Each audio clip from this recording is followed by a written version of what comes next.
이동관 방송통신위원장 후보자에 대한 청문 보고서를 채택해야 하는 시한이 바로 오늘입니다. 하지만 이걸 논의하기 위한 과방위 회의는 오늘 파행했습니다. 취재기자 연결합니다. 김경수 기자.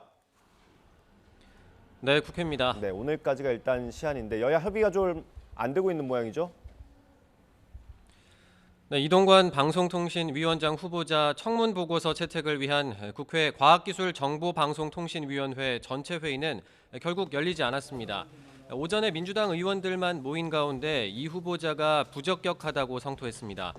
민주당은 애초 오늘 청문 보고서 채택을 논의하자던 합의를 국민의힘이 지키지 않았다고 주장했습니다.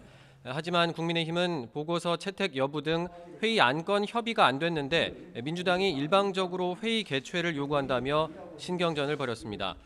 또 이 후보자가 결정적 결격 사유가 없다는 여당과 방송 개입과 아들 학교폭력 무마 의혹 등으로 수사를 받아야 할 사람이라는 야당 주장이 팽팽히 맞서고 있습니다.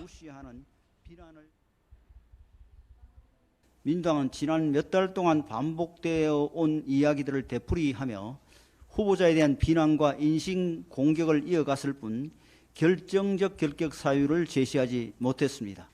공영방송을 정상화하라는 것은 국민 다수의 명령이며 풍부한 경험을 갖춘 이동관 후보자는 역할을 잘 수행할 적임자입니다.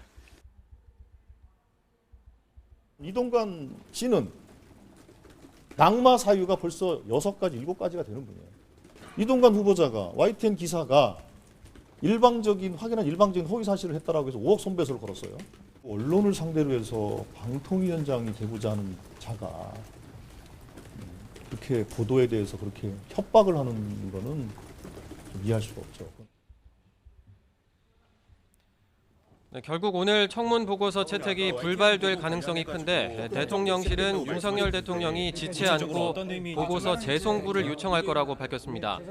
재송부 기한 안에도 보고서 채택이 안 되면 대통령이 이 후보자를 그대로 임명할 수 있는데 현재 방통위원들 임기가 얼마 남지 않은 점을 고려할 때 이번 주 목요일에 임명할 거라는 관측이 우세합니다. 네, 오늘 국회에서는 해병대원 순직 사건도 다뤄지고 있죠. 네, 수해 실종자 수색에 투입됐다 순직한 해병대원 고 최상병 사건에 대해 군 당국이 오늘 국회 국방위원회와 법제사법위원회 회의에서 현안 보고를 합니다. 최상병 순직 사건 수사를 맡았던 전직 해병대 수사단장이 항명죄로 입건되는 등 수사 과정에서 외압 의혹이 불거진 상태인데요.